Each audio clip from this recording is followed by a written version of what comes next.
It was exactly 20 years ago when I first met John, and I had no idea then just what an impact he would have on me and indeed everything the 16 was born to do. The occasion was John's 50th birthday. The work he commissioned was by Will Todd, Among Angels for 16 voices and 2 harps. Do you remember that occasion, Will? What followed has been 20 years of John floating an idea to me and allowing me to run with it. We've all been recipients of John's ideas, and it is that faith he has in all of us that makes what Genesis Foundation does so very special. Throughout the whole process, John is in constant dialogue with everyone involved, incredibly supportive throughout the creative process, and always conscious of fostering a longer-term picture. Yes, there's the icing on the cake. For us, the creation of a formidable partnership with one of the world's leading composers, James Macmillan, resulting in premieres of works that will be heard for decades to come. Stabat Mater, the Fifth Symphony, and most recently, Angels Unawares. Thousands of people have witnessed those premieres at the Barbican, the Usher Hall in Edinburgh, New York's Lincoln Center, but nothing quite matches the Sistine Chapel, not once, but twice. And I'd like to take this opportunity actually to thank Harriet Capordi for all her incredible work, keeping us constantly on our toes and making sure no stone turns unturned. Sorry, making sure no stone goes unturned.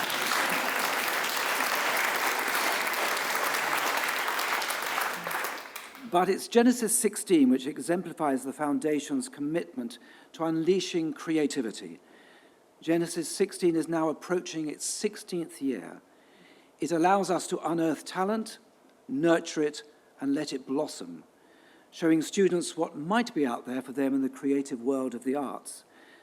We all know how important the arts are to our lives, our well-being, mental health, and our relationships with each other. Genesis 16 has allowed us to bond personalities and to give young musicians the opportunity to pursue their dream. We know that some of our students would never have discovered that a career in music was for them had it not been for the Genesis 16 program. It's not just about singers, though. The Foundation has also identified young conductors and commissioned many composers in the early stages of their careers. Well over 30 new works have been commissioned. You're now going to hear one of the most recent, part of our Angels Unawares project.